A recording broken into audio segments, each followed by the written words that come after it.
জাপানের মতো সভ্য এবং উন্নত দেশেও জুতা চুরি হয়, এটা কিভাবে সম্ভব? একের পর এক জুতা চুরি হয়ে যাচ্ছে, কিন্তু ধরাছোঁয়ার বাহিরে চোর। আধুনিক যুগে এসেও জাপানে জুতা চুরি হয়। শুরু হলো হট্টগোল, ডাকা হলো পুলিশকে। পুলিশ এসে তদন্ত করতে গিয়ে যা পাওয়া গেল তাতে চোখ কপালে ওঠার মতো অবস্থা সবার। কয়েকদিন ধরে শিশুদের জুতা চুরি হচ্ছিল জাপানের দক্ষিণ পশ্চিমাঞ্চলের ফুকুওয়াও একটি কিন্ডারগার্টেনে।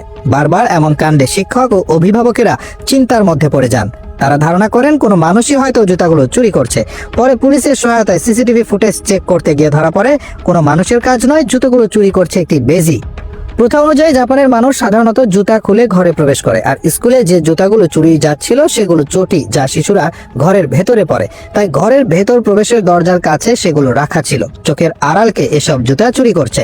এই রহস্যের কুল কিনারা করতে না পেরে স্কুল কর্তৃপক্ষ পুলিশে খবর দেয়। পুলিশের প্রাথমিক ধারণা ছিল নিশ্চয়ই কোনো চোর শিশুদের জুতা চুরি করে নিয়ে যাচ্ছে। পরে নিরাপত্তা ক্যামেরায় ধরা পড়ে মূল হোতা।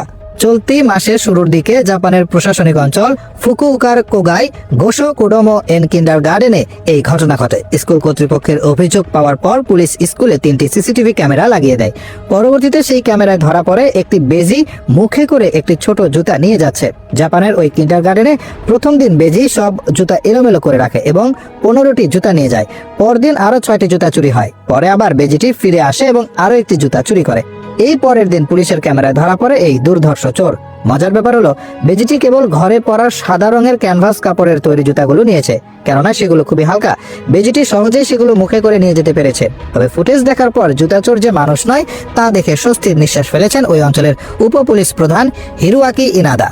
মানুষ চোর হওয়া মানে সেটা ঝামেলার ব্যাপার, আর স্বভাব অনুযায়ী বেজিরা প্রায় মুখে করে নানা জিনিস নিয়ে যায়, তারপর সেগুলো লুকিয়ে রাখে। যারা বেজি বাড়িতে পোষেন তারা এই কারণে ছোট ছোট খেলনা রাখেন, যেন বেজি সেগুলো লুকিয়ে রাখতে পারে। তাই বেজির বাসা খুঁজে পেলে জুতাগুলো হয়তো পাওয়া যাবে। প্রাণী বিশেষজ্ঞরা বলছেন সম্ভবত ওই প্রাণীটির বাচ্চা হয়েছে, যে কারণে সে বাসা বাঁধতে জুতা ব্যবহার করতে চাইছে। স্কুলের কর্মচারী মাইনিচি শিম্বুনকে জানান, আমরা খুব চিন্তিত ছিলাম, এখন স্বস্তি বোধ করছি, কারণ এখন অন্তত জানি ওটা একটা প্রাণী ছিল। স্কুলের পরিচালক ইউশিহিদে সাইতো জানান, শিশুরা বেজির এই জুতা চুরির কাণ্ড দেখে খুব মজা পেয়েছে, হাসিতে ফেটে পড়েছে এক একজন। তবে তার মতে যেসব জুতা চুরি গেছে সেগুলো আর ফিরে পাওয়া যাবে কিনা তার নিশ্চয়তা নেই। সেজন্য এখন আর যাতে বেজির মতো দক্ষ চোরেরা জুতা নিয়ে যেতে না পারে সে ব্যবস্থা করেছে স্কুল কর্তৃপক্ষ। তারা জুতা রাখার জায়গাটি নেট দিয়ে ঘিরে দিয়েছে।